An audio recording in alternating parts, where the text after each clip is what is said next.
다 함께 찬송하심으로 8월 23일 수요 새벽 예배를 하나님 앞에 올려드리겠습니다.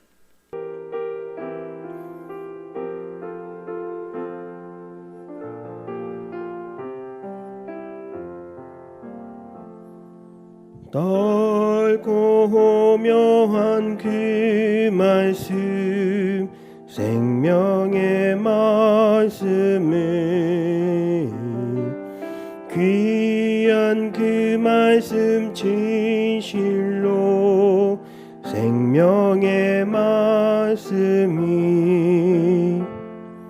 나의 길과 믿음 밝히 보여주니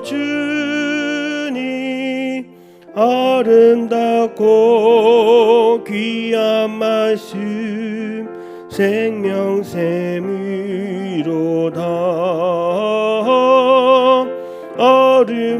아름답고 귀한 말씀 생명샘이로다.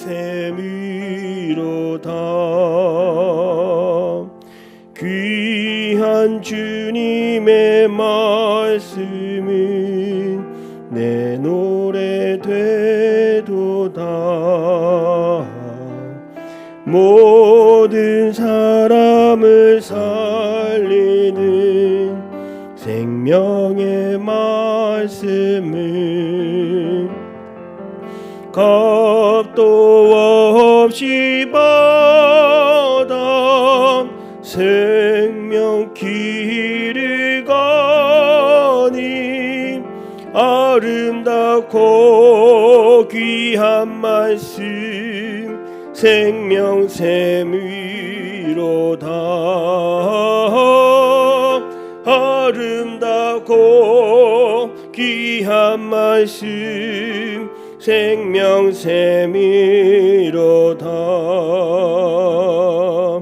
널리 울리어 퍼지는 생명의 말씀이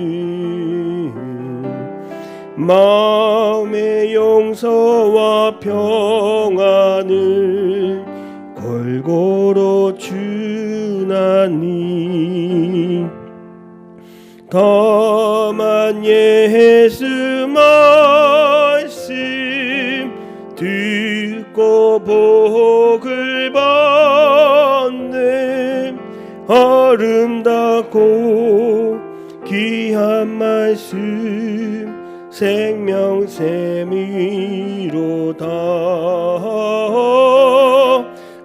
아름답고 귀한 말씀 생명샘이로다.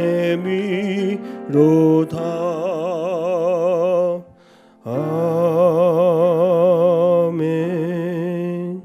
사도신경으로 우리의 신앙을 고백드립니다. 나는 전능하신 아버지 하나님, 천지의 창조주를 믿습니다.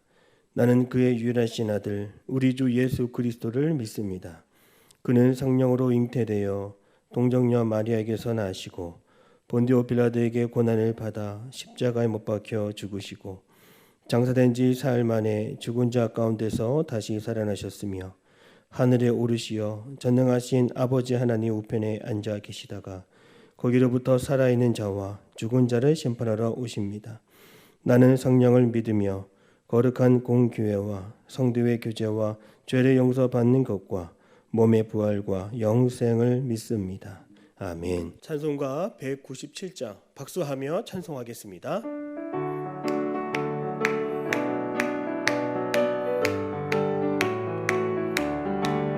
은혜가 풍성한 하나님은 믿는 자 한 사람 한 사람 어제도 오늘도 언제든지 변찮고 보호해 주시네.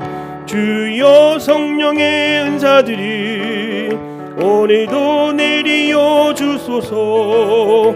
성령의 뜨거운 불길로서 오늘도 충만케 하소서. 정욕과 죄악에 물든 맘을 성령의 불길로 태우사 정결케 하소서. 태우소서. 깨끗게 하여 주옵소서.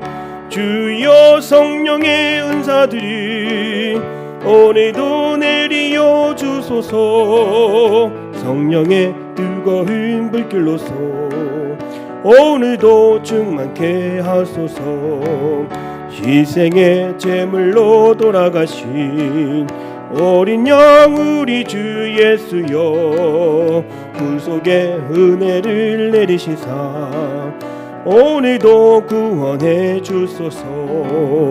주여 성령의 은사들이 오늘도 내리어 주소서. 성령의 뜨거운 불길로서 오늘도 충만케 하소서. 주님의 깊으신 은혜만을 세상에 널리 전하리니 하늘의 능력과 권세로서 오늘도 입혀 주옵소서. 주여 성령의 은사들이 오늘도 내리어 주소서. 성령의 뜨거운 불길로서 오늘도 충만케 하소서.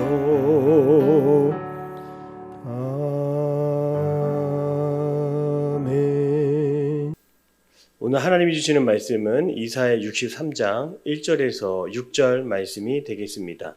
우리 함께 합독하시겠습니다. 하나님의 말씀을 받겠습니다. 에돔에서 오는 이 누구며 붉은 옷을 입고 보스라에서 오는 이 누구냐? 그의 화려한 의복 큰 능력으로 걷는 이가 누구냐? 그는 나이니 공의를 말하는 이요 구원하는 능력을 가진 이니라. 어찌하여 내 의복이 붉으며 내 옷이 포도즙 틀을 밟는 자 같으냐? 만민 가운데 나와 함께 한 자가 없이 내가 홀로 포도즙 틀을 밟았는데 내가 노함으로 말미암아 무리를 밟았고 분함으로 말미암아 짓밟았으므로 그들의 선혈이 내 옷에 튀어 내 의복을 다 더럽혔음이니 이는 내 원수 갚는 날이 내 마음에 있고 내가 구속할 해가 왔으나 내가 본즉 도와주는 자도 없고 붙들어주는 자도 없으므로 또 이상하게 여겨 내 팔이 나를 구원하며 내 분이 나를 붙들었습니다. 내가 노함으로 말미암아 만민을 밟았으며 내가 분함으로 말미암아 그들을 취하게 하고 그들의 선혈이 땅에 쏟아지게 하였느니라. 아멘. 할렐루야. 수요일 아침 새벽 예배 시간입니다. 하나님께서 오늘도 저와 여러분의 삶을 지키시고 든든하게 함께하여 주시는 줄로 믿습니다. 수요일 오늘 이 시간 하나님이 함께하여 주심으로 소망에 넘치기를 바랍니다. 아주 작은 미세먼지 하나로 화재 경보기가 오작동하는 경우가 있습니다. 눈에 보이지 않은 그 작은 먼지 하나로 영상을 비추는 정밀한 제품도 쉽게 고장이 날 수가 있습니다. 사진을 찍는 카메라에도 그 작은 틈 속에 먼지 하나라도 들어가면 고장을 일으킵니다. 가장 경계해야 할 것은 미세한 먼지보다도 작아서 우리 눈에 잘 보이지 않는 죄입니다. 그 죄가 우리 마음 가운데 들어오기만 하면 이스라엘 같은 신앙이 좋은 나라도 넘어지고 아수르 바벨론과 같은 그 강대국도 무너지고 죄로 인하여 하나님을 믿는 사람도 다 넘어지게 되는 것입니다. 먼지와 같이 아주 작은 죄 하나에도 우리는 마음이 흔들리고 마음이 어두워지는 사람입니다. 마음이 불안해지는 것이죠. 그 죄를 그대로 두었을 때에는 우리의 심령이 병들게 되고 영적인 어려움을 겪게 됩니다. 하나님이 지으신 우리는 죄에 대해 예민하게 반응할 수 있어야 합니다. 이 세상이 얼마나 흉악 범죄로 가득합니까? 이 세상이 점점 악해지고 더 잔인해지는 것은 우리 가운데 숨어있는 그 죄가 너무나 많기 때문이며 그 죄를 다 내버려 두고 우리가 살아가기 때문입니다. 요즘에는 중고차를 거래할 때 간편하게라도 자동차에 숨은 그 이력들을 다 찾을 수 있게 되었습니다. 고장이 났는지, 수리를 얼마나 했는지, 또 어떠한 사고가 났는지, 어디를 고쳤는지 다 뜯어보고 살펴볼 수가 있는 것이죠. 이처럼 하나님은 우리가 지은 죄를 다 들여다보시고 우리가 더 이상 그 죄악을 숨기지 못하도록 그 죄를 깨닫게 하시고 들춰내게 하시고 우리의 마음 깊은 곳에 그 숨은 죄악들이 더 이상 방치되지 않도록 하나님은 늘 성령님을 통하여 우리의 죄를 깨닫게 하여 주십니다.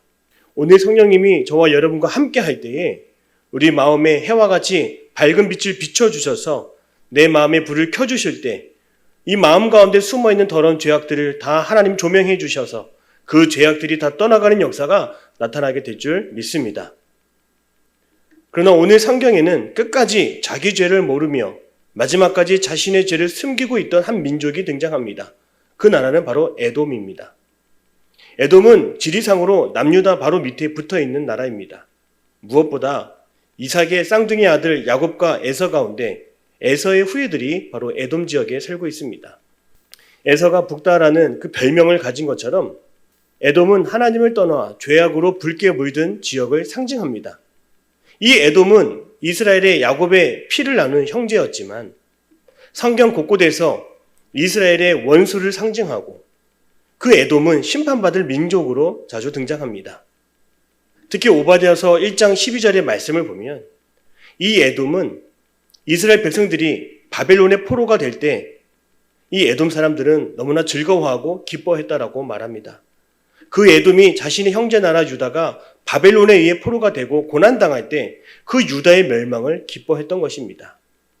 하나님은 그 에돔을 가리켜 오늘 4절에 내 원수라고 이렇게 분명히 말씀하십니다. 하나님은 에돔이 이스라엘을 괴롭히며 핍박하는 것을 결국 하나님을 적대하고 초대교회 당시에도 사도 바울이 성도를 핍박할 때에 하나님은 사도 바울을 향해서 너가 왜 나를 핍박하느냐 이렇게 말씀하신 것처럼 하나님은 우리가 겪는 고난을 남의 일처럼 여기지 않으시고 자신이 겪는 고난처럼 느끼시고 공감해 주십니다. 우리가 하나님의 자녀가 되면 하나님은 내 아픔을 동일하게 느끼시고 나의 서름과 나의 아픔에 동참해 주십니다. 그러나 에돔은 어떠했습니까? 그 이스라엘의 아픔에 공감하지 못하였고 이스라엘을 위로하거나 그 어려움을 함께하지 못했습니다. 이처럼 세상은 에돔 사람들이 살아가는 것처럼 점점 타인의 아픔에 공감하지 못하므로 서로가 겪는 그 어려움과 공고함에 마음을 두지 않습니다. 성도 여러분, 우리의 아픔과 우리의 어려움에 가장 민감하게 반응하시고 공감해 주시고 위로해 주시는 분은 우리 하나님 한 분밖에 없음을 믿으시기를 바랍니다. 우리를 향한 그 하나님의 사랑은 변치 않음을 확신하며 그 사랑의 힘으로 우리가 힘과 용기를 얻고 다시 일어서는 삶이 될 수 있기를 주님의 이름으로 축복합니다. 오늘 말씀에서 하나님은 붉은 피로 물든 옷을 입고 등장하시죠. 왕이나 높은 사람들은 권세와 영광을 상징하기 때문에 하얀 옷을 입고 깨끗한 옷을 입습니다. 그 높은 사람들이 입는 옷은 절대로 더럽혀져서는 안 됩니다. 늘 새 것으로 신옷으로 갈아입어야 합니다. 그러나 하나님은 악인들을 짓밟고 애굽을 심판하시며 직접 그 옷에 피를 묻히셨습니다. 오늘 3절에는 이렇게 말씀합니다. 내가 노함으로 말미암아 무리를 밟았고 분함으로 말미암아 짓밟았으므로 그들의 선혈이 내 옷에 튀어 내 의복을 다 더럽혔으니. 많은 사람들이 볼 때에 포도즙을 밟은 것처럼 에돔을 짓밟으시고 원수들을 멸하다 보니 그들의 피로 하나님의 옷을 붉게 물들게 했습니다. 하나님이 오늘 3절 말씀처럼 포도주 즙을 짓밟듯이 애굽을 짓밟고 피를 묻히시는 그 이유가 무엇이겠습니까? 그것은 하나님께서 하나님의 백성들을 지키시고 하나님 나라의 그 공의를 온전히 세우기 위해서입니다. 하나님은 직접 그 열심을 가지고 에돔을 심판하시고 그들의 피를 쏟게 하셨습니다. 3절에서 이렇게 말씀하십니다. 만민 가운데 나와 함께한 자가 없이 내가 홀로 포도주 틀을 밟았는데. 그렇습니다. 그 누구도 주님과 함께하지 않았습니다. 오늘 4절의 말씀에도 내가 본즉 도와주는 자도 없고 붙들어주는 자도 없으므로 라고 말하고 있습니다. 하나님의 심판은 하나님이 직접 이루시는 하나님의 사역입니다. 그러나 하나님께서는 우리가 언제나 하나님 편에 서 있기를 원하십니다. 하나님은 이 나라를 위해 민족을 위해 하나님은 오늘도 함께 구원을 함께 이루어갈 하나님의 동역자들을 찾고 계십니다.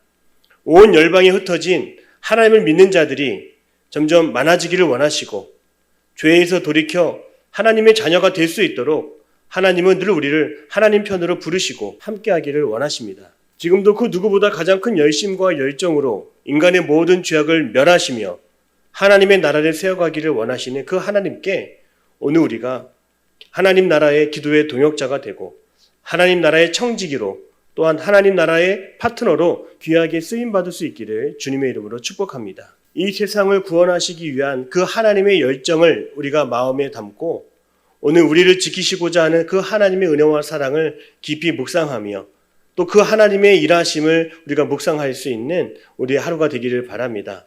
하나님은 오늘도 우리를 든든하게 지켜주시며 우리와 함께하기를 원하십니다. 그 주님과 함께 동행할 수 있는 오늘의 삶이 되기를 주님의 이름으로 축복합니다. 기도하겠습니다. 사랑의 하나님, 오늘도 세상의 모든 죄악을 끊으시며 심판하시는 그 하나님 앞에 온전히 우리가 하나님만을 바라볼 수밖에 없음을 고백합니다. 하나님, 짓밟아야 하는 것들을 밟아주시고 끊어야 할 것을 끊어주심으로 이 땅에 하나님의 나라 정의와 공의가 온전하게 실행되게 하여 주옵소서. 직접 피를 묻히시면서까지 이 나라를 위해 아버지 하나님 애쓰시며 수고하시는 그 하나님의 은혜를 날마다 생각하며 살아가기를 원합니다. 우리는 스스로 우리의 구원을 이루어 갈 수 없사오니 온전히 주님만을 바라보게 하여 주옵소서. 언제나 우리를 구원하시는 그 주님만을 붙드는 오늘 하루가 되게 하여 주옵소서. 예수님의 이름으로 기도드립니다. 아멘. 하늘에 계신 우리 아버지의 이름을 거룩하게 하시며 아버지의 나라가 오게 하시며 아버지의 뜻이 하늘에서와 같이 땅에서도 이루어지게 하소서. 오늘 우리에게 일용할 양식을 주시고 우리가 우리에게 잘못한 사람을 용서하여 준 것 같이 우리 죄를 용서해 주시고 우리를 시험에 빠지지 않게 하시고 악에서 구하소서. 나라와 권능과 영광이 영원히 아버지의 것입니다. 아멘.